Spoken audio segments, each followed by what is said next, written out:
ये वीडियो उन लोगों के लिए है जो ऐसा सोचते हैं कि भगवान की सेवा पूजा अर्चना करने से ही सब कुछ मिलता है, उनके आशीर्वाद से ही जिंदगी चलती है।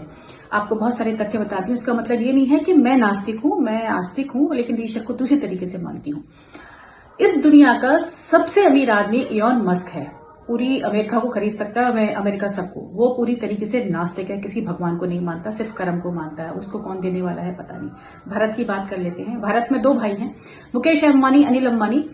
दोनों श्रीनाथ जी के भक्त हैं। दोनों वहां उनके आशीर्वाद लेने के लिए जाते हैं। एक की कंपनी यहाँ है और दूसरे की कंपनी कर्जे में डूब रही है। आशीर्वाद एक को ही मिल रहा है, क्यों? कर्म फल का सिद्धांत है ये। सुदामा जो है श्री कृष्ण के मित्र, बचपन से मित्र रहे और पूरी जिंदगी सुदामा की गरीबी में बीती। कब जाके उनको अमीरी हटी? जब उनके कर्म फल पूरे हो गए। चाहते तो श्री कृष्ण उनको शुरू में ही आशीर्वाद दे देते, हमेशा अमीर बना देते, नहीं बनाया ना। भारत की बर्बादी का सबसे बड़ा कारण धर्म और यहाँ के बाबा हैं। सबसे ज्यादा देश भारत जो है क्या है? धार्मिक है।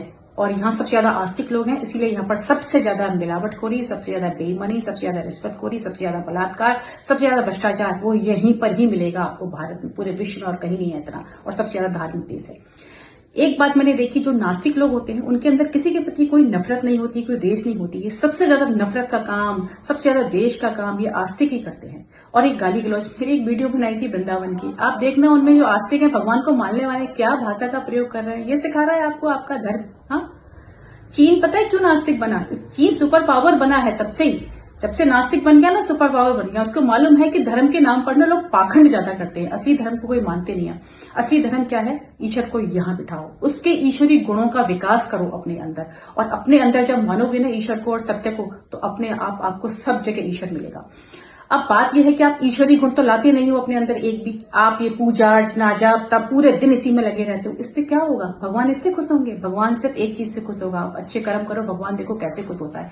और आपको अपनी जिंदगी बदलनी है ना, तो ईश्वर को यहाँ बिठाओ, सत्य का सहारा लो। सत्य ही ईश्वर है, सबसे बड़ा मंत्र है ईश्वर का सत्य। कोई मंत्र जाप मत करो, सत्य सत्य करो। और कर्म फल, अच्छे कर्म करो, वो सबसे बड़ी उसकी सेवा है। आप किसी भी ग्रह की सेवा मत करो, अच्छे कर्म करो, देखो भगवान कैसे खुश होता है। आपकी जिंदगी बदल जाएगी।